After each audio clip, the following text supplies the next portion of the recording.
अक्षय तृतीयेला आमच्या नागपूरकडे ना एक स्पेशल पदार्थ बनवला जातो आणि तो म्हणजे आमरस। म्हणजे तुम्हाला सांगते ह्या आमरसाचं आमच्याकडे ना अक्षय तृतीयेला फारच महत्त्व आहे। आणि इथे बघा आज आपण बनवली आहे अक्षय तृतीया स्पेशल मिनी थाळी। नमस्कार, फूड ऑफ माय होम्स किचनमध्ये तुम्हा सर्वांचे खूप खूप मनापासून स्वागत आहे। तर आजच्या अक्षय तृतीया स्पेशल मिनी थाळीमध्ये मी बनवले कच्च्या आंब्याचं अतिशय चविष्ट असं आमरस आणि मऊ लुसलुशीत असे आयते। म्हणजे आमच्याकडे ह्याला आयते म्हणतात, बऱ्याच ठिकाणी याला आहे ना घावन किंवा धिरडे असं सुद्धा म्हणतात। तर हे बघा, हे आयते आहे ना एकदम असे मऊ लुसलुशीत सॉफ्ट, बिलकुल तोंडात टाकल्या विरघळतील एवढे हे मऊ बनतात। आता आमच्याकडे अक्षय तृतीयेला आहे ना आयते बनवत नाहीत, म्हणजे आयत्याचं तेवढं काही महत्त्व नाही, आयते बनवले तरी चालतात किंवा नाही, पण आमरसाचं मात्र खूप महत्त्व आहे। आमरस हे आमच्याकडे कंपल्सरीच बनवतात आणि हे कच्च्या आंब्यापासून बनवतात आणि तुम्हाला सांगते एवढं स्वादिष्ट लागतं ना, तुम्ही कधी खाल्लं नसेल तर एकदा हे आमरस बनवून बघा, खूप म्हणजे खूपच स्वादिष्ट, खूपच टेस्टी हे आमरस लागतं। तर चला आपण पटापट बनवायला सुरुवात करूया।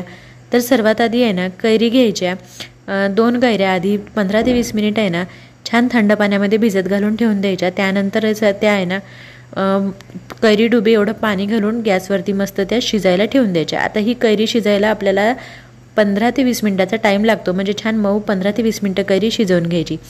त्यानंतर बघा इथे पाण्यामध्ये आहे ना 2 टीस्पून एवढे आपले तांदूळ घ्यायचे। तांदूळ तुम्ही जो रोज भात खाता ना तो तांदूळ चालेल, असं काही स्पेशल तांदूळ नाही। त्यानंतर बघा त्याच्यामध्ये आहे ना थोडंसं आपले सुक्या नारळाचे काप आणि हे तांदूळ छान असे भिजत घालून ठेवायचे। त्यानंतर बघा आयते आपण बनवणार आहे, तर त्याच्यासाठी मी इथं पीठ बनवून घेत आहे। तर इथं बघा गव्हाचंच पीठ घेतलं आहे, दुसरं कुठलं याच्यात पीठ मिक्स करायची गरज नाही, फक्त गव्हाचं पीठ घ्यायचं ज्याची आपण चपाती बनवतो ते। त्यामध्ये बघा इथं मी चवीपुरतं मीठ घातलं। त्यानंतर 1 टीस्पून एवढी साखर घालायची। साखर तुम्ही थोडी जास्तसुद्धा घालू शकता, पण जर तुम्ही भाजीबरोबर वगैरे जर हे आयते खाणार असाल तर साखर थोडी कमी घालायची, आणि नुसतं आमरसाबरोबर जर खाणार असाल ना तर साखर थोडी जास्त घातली तरीसुद्धा चालेल। त्यानंतर बघा पाणी टाकून आहे ना ह्याचं असं पातळ असं बॅटर बनवून घ्यायचं। म्हणजे जर तुम्ही धिरडे किंवा तुमच्याकडे घावन वगैरे अशा प्रकारे बनवत असाल तर तुम्हाला अंदाज असेलच त्याचं किती पातळ बनवायचं ते, आणि जर नसेल बनवत तर तुम्हाला सांगते आपलं भज्याचं पीठ बनवतो ना आपण, तेवढं असं गाढा आपल्याला हे बनवायचं आहे। म्हणजे खूप जास्त पातळ पण नको आणि खूप जास्त गाढा पण नको। त्यानंतर आहे ना हे झाकून आपल्याला थोडा वेळ बाजूला मुरण्यासाठी ठेवून द्यायचे। त्यानंतर इथे बघा आता कैऱ्या आपल्या शिजून तयार झाल्या होत्या सगळ्या। तर ह्या कैऱ्या काढल्या तेव्हाच खूप गरम होत्या, मी इथे ह्यांना थंड पाण्याने धुतलं तरीसुद्धा त्या काही थंड झाल्या नव्हत्या। मग थोडंसं मी वरनं थंड पाणी घातलं आणि त्याचं देठ काढून घेतलं आणि ह्याला सरळ चाकूने कट करून घेतलं। हे बघा असं अजूनही वाफा निघत आहे याच्यामधून। आणि तुम्हाला सांगते आमच्याकडे आहे ना कच्च्या आंब्यापासून 2 प्रकारे प्रामुख्याने बनवलं जातात। एक म्हणजे हे कच्च्या आंब्याचा आमरस आणि दुसरं म्हणजे कच्च्या आंब्याचं पन्हं। त्यानंतर पिकलेल्या आंब्याचं त्याला आम्ही आंब्याचा रस म्हणतो, आणि हे कच्च्या आंब्यापासून जे बनवतो ना ह्याला आम्ही आमरस म्हणतो। तर बघा त्या कैरीचं मी सगळं ते त्याचा गर काढून घेतला आणि त्याच्यामध्ये चवीपुरतं मीठ घालून घेतलं आहे। ह्याच्या साली आणि बी आपण बाजूला करून घेतली आहे। त्यानंतर मिक्सरच्या भांड्यामध्ये आहे ना इथं मी वाटीभर गूळ घातला आणि हे जे आपण आंब्याचं गर काढला होता ना तो ह्याच्यामध्ये घातला मिक्सरच्या भांड्यामध्ये, आणि गूळ घालून हे आपल्याला असंच छान मिक्सरला छान असं फिरवून घ्यायचं। त्यानंतर बघा जे आपण सुक्या नारळाचे काप आणि तांदूळ आपण पाण्यामध्ये भिजत घातले होते ना, तर हे आपल्याला मिक्सरमध्ये ना छान असं बारीक करून घ्यायचं। आता ह्याच्यामध्ये बारीक करताना थोडंसं हेच पाणी घातलं तरी चालेल, पाणी टाकून ह्याचं बारीक एकदम असं पेस्ट बनवून घ्यायचं। त्यानंतर बघा आता आमरस बनवण्यासाठी इथे मी एक पातेलं ठेवलं आहे।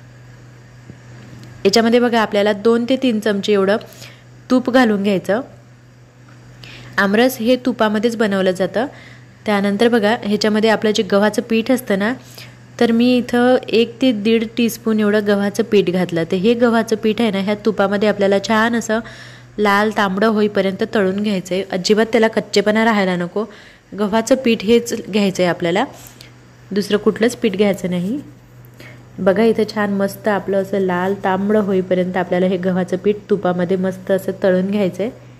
आता छान असं आपलं गव्हाचं पीठ तळून झालं। त्यानंतर ह्याच्यामध्ये जे आपण नारळाचं आणि तांदूळाचं जे काढलं होतं ना मिक्सरला वाटण, ते आपल्याला ह्याच्यामध्ये घालायचं आहे, आणि ह्या तुपामध्येच आपल्याला हे सुद्धा छान असं मस्त असं परतून घ्यायचं आहे। थोडंसं एखादा मिनिटभरच परतायचं आहे, जास्त वेळ नाही।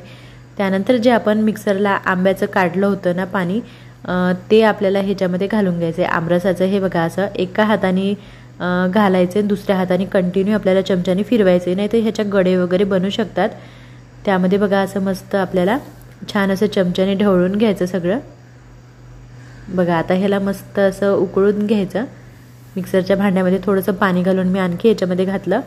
तर हे आपलं गव्हाचं पीठ आपण ह्याला लावलं आहे ना, तर ह्याच्यामुळे थोडंसं गाढं होतं, पण आपल्याला किती पातळ आणि किती गाढं पाहिजे त्यानुसार आपण ह्याच्यामध्ये थोडंसं पाणी घालायचं। लय पातळ आपल्याला हे बनवायचं नाही, थोडंसं गाढच असतं हे आमरस। याच्यामध्ये मी चिमूटभर इथं बडीशोप घातली। त्यानंतर बघा इथे आपल्याला वेलची पावडर घालून घ्यायची, तर 1 टीस्पून एवढी वेलची पावडर घातली। वेलची पावडर थोडी जास्त घालायची, त्याने आपल्या आमरसाला खूपच छान सुगंध येतो। आणि बघा इथं मस्त ह्याला छान आपल्याला 5 मिनिटापर्यंत उकळून ह्याला मस्त असं शिजवून घ्यायचं आहे। ह्याला झाकण वगैरे ठेवायचं नाही, हे झाकण ठेवलं की हे लगेच उतू येतं, त्याच्यामुळे असं शिजवून घ्यायचं। आता इथे बघा मी थोडंसं अर्ध शिजत आलं की त्यानंतर ह्याच्यामध्ये आहे ना जायफळाचा तुकडा थोडासा खिसून घातला। हा बघा लय घालायचा नाही आपल्याला, अगदी म्हणजे चिमूटभर एवढं आपल्याला जायफळ घालायचं आहे। आपल्या आमरसाला वेलची पावडर आणि जायफळाने खूप छान सुगंध येणार आहे आणि ते पचनाला सुद्धा खूप छान असतं।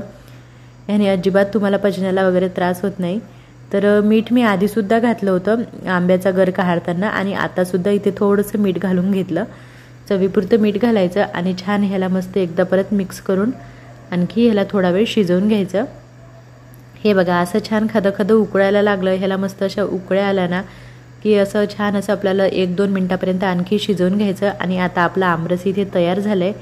तर इथे बघू शकता हे खायला एवढं स्वादिष्ट लागतं ना, म्हणजे 1-2 वाट्या तर सहज पिऊन घेतं। आणि आमच्याकडे ना कितीही रसाचे आंबे मिळू द्या, पण अक्षय तृतीयेला ह्या आमरसाचा खूप जास्त मान आहे। हे आमरस कंपल्सरी आमच्याकडे बनवलं जातं आणि खायलासुद्धा खूपच टेस्टी लागतं। आणि इथे बघा जे आपलं आयत्याचं बॅटर होतं ना, हे सुद्धा मस्त आपलं बघा असं मुरलेलं आहे। याची कन्सिस्टन्सी बघू शकता, ह्याच्यामध्ये ना हलकीशी जाळीसुद्धा आली, काही ह्याला आंबवलं बिंबवलं नाही आपण, थोडंसंच ठेवलं, पण आहे ना हे असं छान असं फुलल्यासारखं होतं आणि एकदम हलकं होतं लगेच। ह्याला आपल्याला 1 तास आधी आपल्याला हे आपण बनवून ठेवायचं असतं। आणि बनवल्यानंतर आहे ना हे पीठ आपल्याला 1 तासानंतर आपल्याला आयते बनवायला घ्यायचे असतात। कमीत कमी पाऊण 1 तास तरी आपल्याला हे पीठ गव्हाचं पीठ असं छान भिजवून ठेवायचं, म्हणजे त्याचे आयते आहे ना खूप भारी बनतात। जर तुम्ही लगेच वेळेवर भिजवलं आणि वेळेवर आयते बनवले ना, तर ते आयते व्यवस्थित बनत नाही। त्यानंतर बघा आयते बनवण्यासाठी कधीही लोखंडी तवा घ्यायचा। मी कधीच नॉनस्टिकच्या तव्यावर बनवून बघितले नाही, त्यामुळे त्याचा मला अनुभव नाही एवढा। इथे बघा मी लोखंडी तवाच आयते बनवण्यासाठी नेहमी वापरत असते। त्यानंतर बघा चमचाभर तेल घेऊन आहे ना गरम तव्यावरती हे तेल छान घालून घ्यायचं। आधी आपण जेवढ्या भागामध्ये आपण आयता घालणार आहे ना, तेवढ्या भागामध्ये छान मस्त आपलं हे तेल स्प्रेड करून घ्यायचं। आणि महत्त्वाची गोष्ट म्हणजे तवा आपला कडकडीत गरम पाहिजे, अजिबात थंडा कोमट तवा चालणार नाही, नाहीतर हे आयते आहे ना असे तव्याला चिटकून बसतात। त्यानंतर बघा आता मी तर एरी आपली हातानेच बनवत असते, पण आज तुम्हाला दाखवायचं होतं म्हणून इथे मी चमचा यूज केला आहे। तर जसं तुम्ही आपलं डोस्याचं बॅटर आपण पसरवतो ना, त्या पद्धतीने हे बनवायचं। आता हे थोडंसं गव्हाचं असल्यामुळे आहे ना थोडं हे चिकट असतं, पण होऊन जातं, ते इझिली पसरल्या जातं, त्याला काही असं पसरायला प्रॉब्लेम वगैरे येत नाही। आणि थोडंसं थेंबर तेल मी अजून सगळ्या बाजूने सोडून दिलं। त्यानंतर अशी एक प्लेट आहे ना आपल्याला वरून ह्याच्यावरती झाकून ठेवून द्यायची आहे।